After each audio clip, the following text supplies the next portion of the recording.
శుభములు కలుగు నీకు.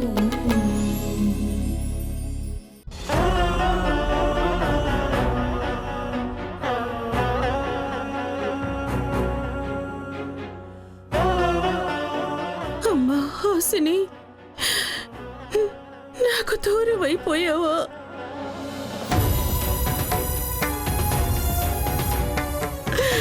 అమ్మ నీకు వద్దా? అమ్మ మీద అలిగావా తల్లి?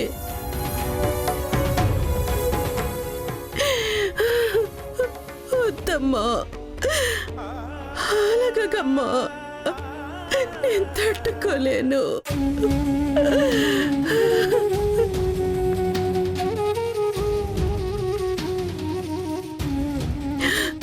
అమ్మా హాసిని, ఒక్కసారి రామ్మా. ఈ అమ్మ కనిపించే హాసిని.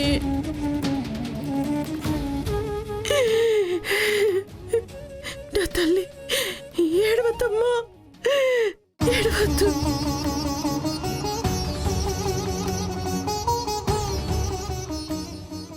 మీ పెళ్ళిళ్ళు ఎంతో ఘనంగా చేద్దామనుకున్నాను. సాంప్రదాయంగా పెళ్ళిళ్ళు చేసి అన్ని పెట్టపోతలతో నిండుగా అత్తారింటికి పంపించాలనుకున్నాను.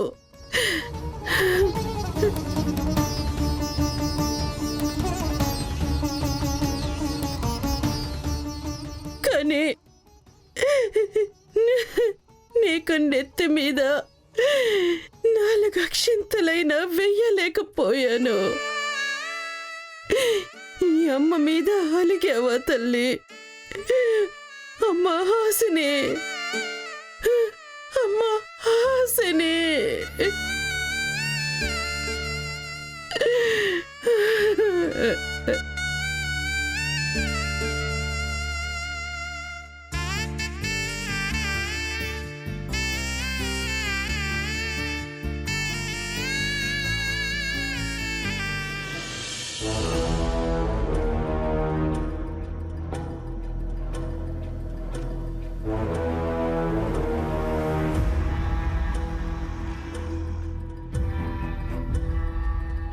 అమ్మా, నువ్వు ఇలా ఉన్నావంటే నీ కోపం వచ్చిందని నాకు తెలుసమ్మా. ఇలా జరిగినందుకు, దానికి నేనే కారణమైనందుకు నా మీద నాకే అసహ్యంగా ఉంది. కానీ నువ్విలా మౌనంగా ఉన్నా నీ మనసులో ఏం జరుగుతుందో నేను ఊహించగలనమ్మా. ఏదో ఒకటి మాట్లాడు. నీ కోపం తీరే వరకు నన్ను తిట్టు. నిన్ను బాధతోనూ కోపంతోనూ శిక్షించినా జరిగింది మారుతుందంటే చేసేదాన్నేమో విక్కీ.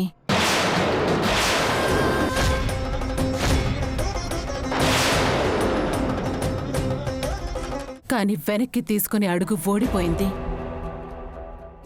అది వాళ్ల గెలుపో మన గెలుపో అర్థం కావడం లేదు. అమ్మా, నీ గొంతులో ఓటమి నాకు అర్థమవుతుందమ్మా. కానీ దీన్ని నేను మార్చలేకపోవచ్చు. కానీ జరిగిన పొరపాటుని సరిచేసే అవకాశం మాత్రం నా దగ్గరుంది. నేను ఆ అమ్మాయి మెడలో ఇష్టపడి తాళి కట్టలేదు. అదసలు పెళ్ళే కాదు. నువ్వు అంటే ఇప్పుడే ఆ అమ్మాయిని మెడపట్టి బయటికి గెంటేస్తాను. వికీ, వికీ, వికీ, వికీ, నువ్విష్టపడి ఆ తాళిని కట్టకపోయినా తాళి విలువేంటో నాకు తెలుసు. నువ్వు కట్టింది ఖచ్చితంగా పవిత్రమైన తాళి. ఆ కృష్ణ తులసి మీద కోపంతో ఆ తాళికున్న విలువని నేను తగ్గించలేను, దాన్ని అపహాస్యం చేయలేను. మీ ఇద్దరికీ జరిగింది ఖచ్చితంగా పెళ్ళే.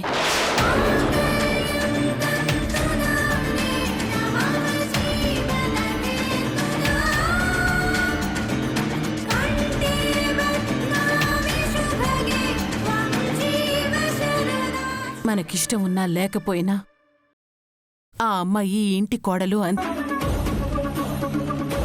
తను మన ఇంటికి కోడలుగా వస్తుందంటే ఆ ఇంట్లో వాళ్ళకి కూడా టెన్షనే కదమ్మా. ఆ ఇంట్లో వాళ్ళు ఎంత టెన్షన్గా ఉన్నా మనకు కూడా కొంత ప్రమాదం ఉంది.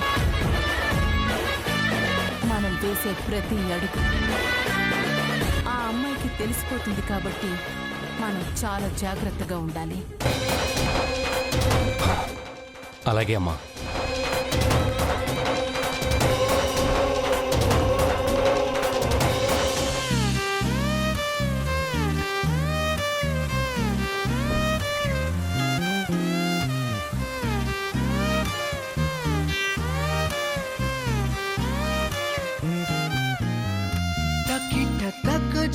తకిట తక్ జం పలికే నేనా గుండెలో ఏడు రంగుల ప్రేమ ఖనిజం మెరిసే నేనా కళ్ళలో గుండె చప్పుడుకే ఒక రూపమే నువ్వు వందేళ్ల ఊపిరిపై నీ పేరు రాసివ్వు రెప్పనార్పే కన్ను కాలవాటు నా బావు ఇంత అందం లేదిక అని రుజువు చేసావు తకిట తక్ జం పలికే నేనా గుండెలో ఏడు రంగుల ప్రేమ ఖనిజం మెరిసే నేనా కళ్ళలో.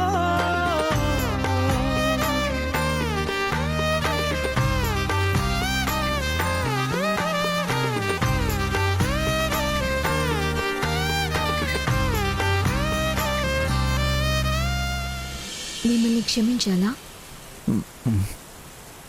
సరే, క్షమించేస్తున్నాను.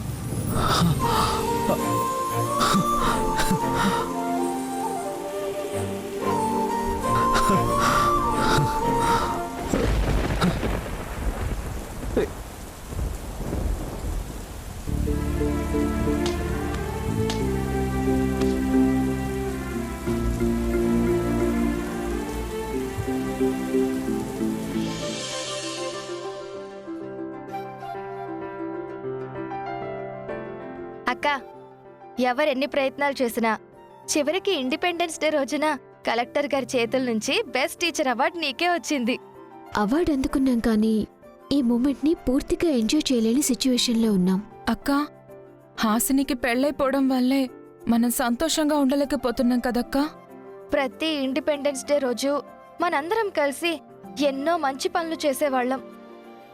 మన వీధి మొదట్లో జెండా వందనం చేసి జాతీయ గీతం పాడ్డం, అనాథ పిల్లలకి పుస్తకాలు పెన్సిళ్లు పంచడం, ఇంకా ఎన్నో అందరం కలిసి చేసేవాళ్ళం. ఈ ఇండిపెండెన్స్ డే రోజున హాసిని లేదు మనతో. పాపం హాసిని ఇంకెంత నలిగిపోతుందో అక్కడ. హాసినికి మన తరపున అందాల్సిన ఆనందాలన్నీ అంది తీరాలి. ఈ రోజు నేను అరుంధతి గారింటికి వెళ్తాను. ఎందుకక్కా? హాసినికి మనం చేయాల్సినవి, చూడాల్సిన మంచి చెడులు చాలా ఉన్నాయి. అవి మాట్లాడటానికి నేను వాళ్ళ ఇంటికి వెళ్ళాలి.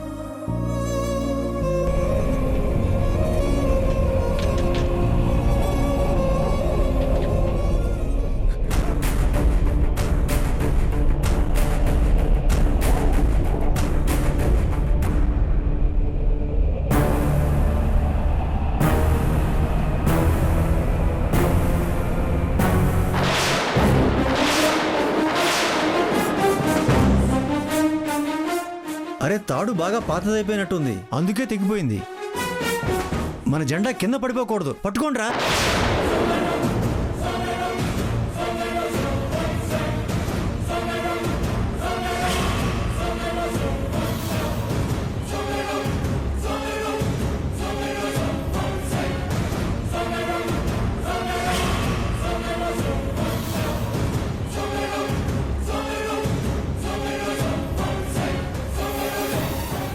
అయ్యో, గాలి ఇంకో వైపుకి వీస్తుంది. జెండా ఆ వైపు ఎగిరిపోతుంది. వాళ్ళు ఈ రోడ్లోకి వచ్చేటప్పటికి జెండా కింద పడిపోతే నో నో.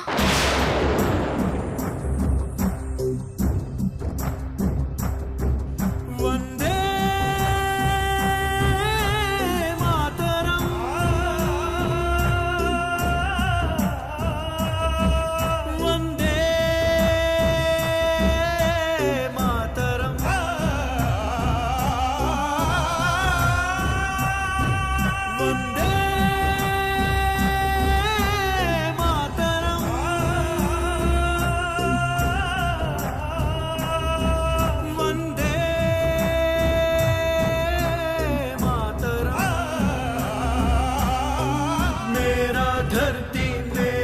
मिट्टी मेरा पानी मेरा हवाएं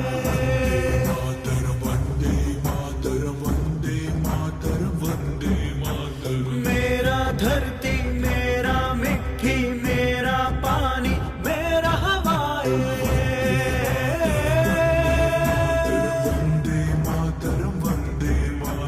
तेरी मोहब्बत कहीं नहीं हर पल हर दम तेरे नाम तेरी मोहब्बत कहीं नहीं हर पल हर दम तेरे नाम तेरा भारत महान मेरा भारत महान वंदे मातरम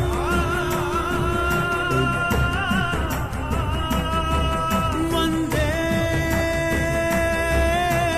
मातरम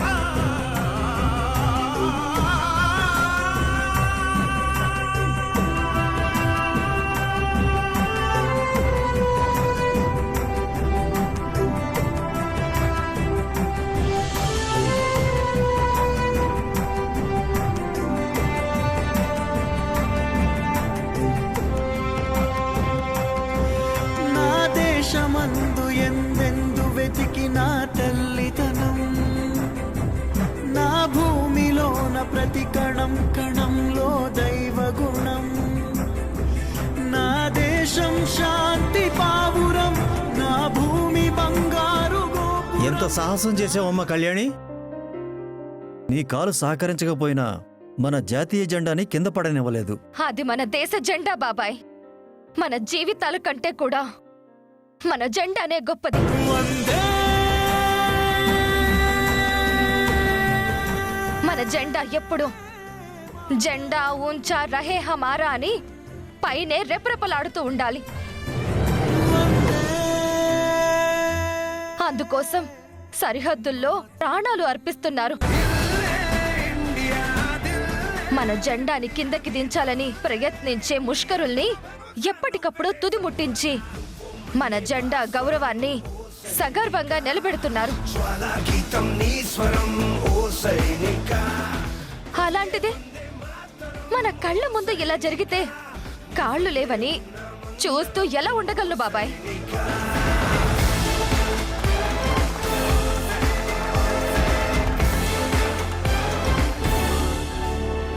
అందరూ మమ్మల్ని క్షమించండి. పాత తాడుకి కొత్త జెండా కట్టాం. రేయ్ వెంటనే కొత్త తాడు తీసుకురండి. జెండా వందనం మళ్ళీ చేద్దాం. అలాగే. అమ్మా వారాహి, కళ్యాణిని తీసుకురామ్మా. తనతోనే జెండా ఎగరేయించుదాం.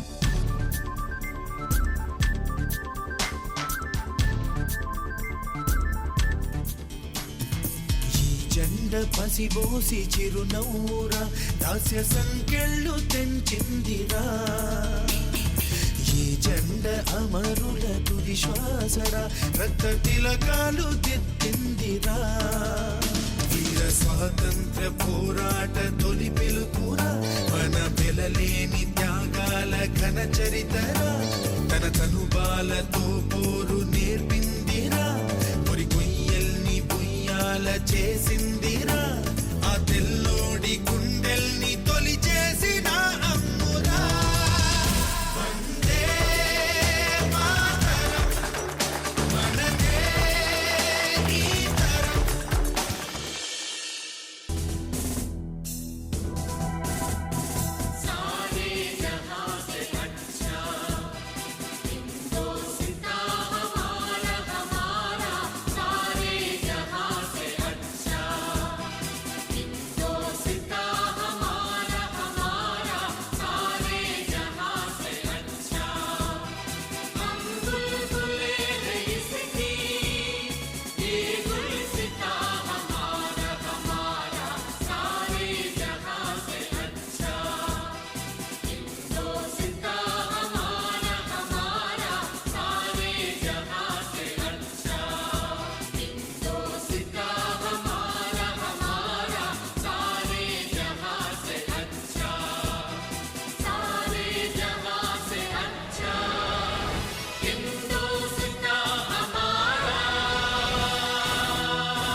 జై హింద్. జై హింద్. జై హింద్.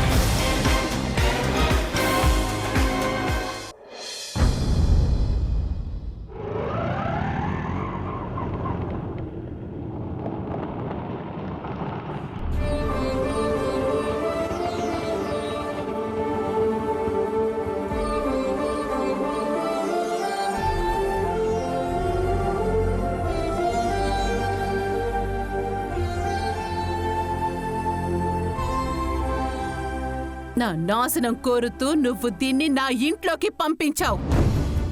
ఇంకా చూడు ముందు ముందు ఏం జరుగుతుందో.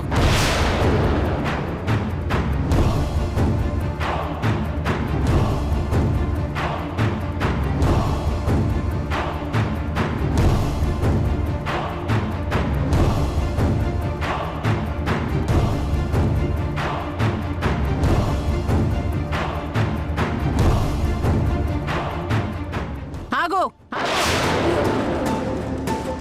ఎక్కడికెందుకు వచ్చావు?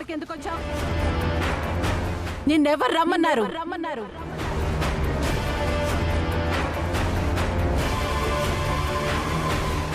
ఎవరినడిగి నువ్వు లోపలికి అడుగు పెట్టావు? అక్క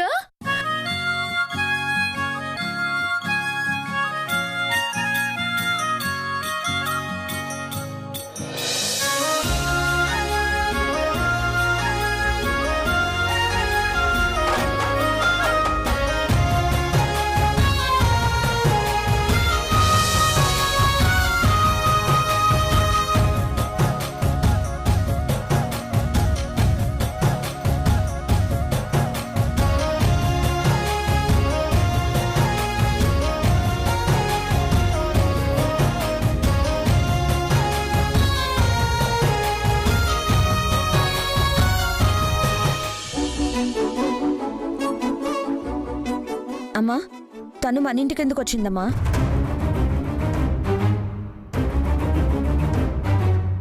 ఎలా ఉన్నావు హాసిని? బాగున్నానక్క.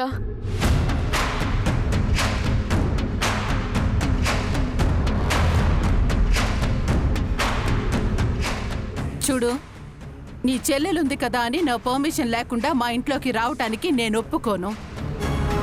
మీ ప్రేమలు చూపించుకోవాలనుకుంటే బయట కలుసుకోండి.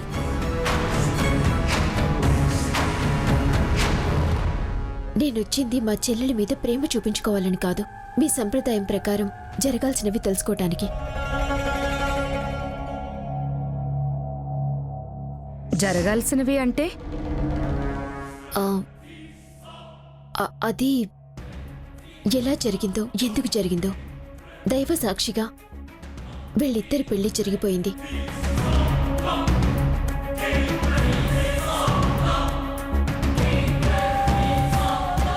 మనలో ఎవ్వరికి ఇష్టం ఉన్నా లేకపోయినా, మనం ఒప్పుకున్నా ఒప్పుకోకపోయినా విక్కీ హాసిని మెళ్ళో తాళి కట్టాడు.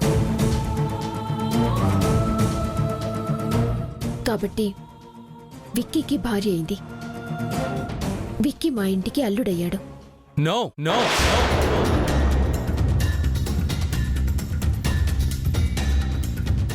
నేను మీ ఇంటికి అల్లుడు నవ్వడం ఏంటి? మీరు ఎన్ని చెప్పినా కూడా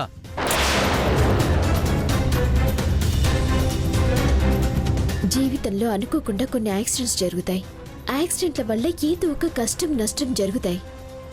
అవి జరిగాయని జీవితాన్ని ఆపేయం. వాటిని యాజ్ ఇట్ ఈస్గా యాక్సెప్ట్ చేసి లైఫ్ని కంటిన్యూ చేస్తాం. మీ పెళ్లి కూడా ఒక యాక్సిడెంటే.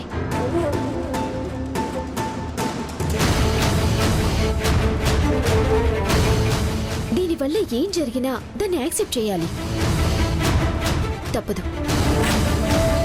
కాబట్టి మేం కూడా ఇప్పుడిప్పుడే యాక్సెప్ట్ చేస్తున్నాం. అందుకే మా అమ్మ నన్ను ఇక్కడికి పంపించింది. ఎందుకు? మా హాసిని పెళ్లి ఎలాగో మా చేతుల మీద జరగలేదు. కనీసం పెట్టుపోతలైన పద్ధతుల ప్రకారం సంప్రదాయబద్ధంగా జరుపుకోవాలని కోరుకుంటోంది మా అమ్మ.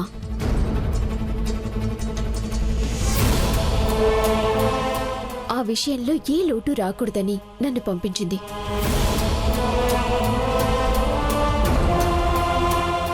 చెప్పండి, మీ పద్ధతుల ప్రకారం ఏమీ చేయాలో చెప్పండి. అక్కర్లేదు, వెళ్ళిపో. అక్కర్లేదా అంటే?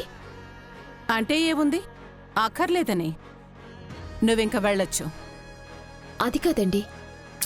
ఇదిగో చూడు, యాక్సిడెంట్ జరిగినప్పుడు ఏదో ఒకటి నష్టపోతామన్నావు కదా, మేము చాలా నష్టపోయాం. ఈ యాక్సిడెంట్ మాకు చేదునే మిగిల్చింది. దాన్ని తీపి జ్ఞాపకంగా మార్చాలని మీరు ప్రయత్నించకండి.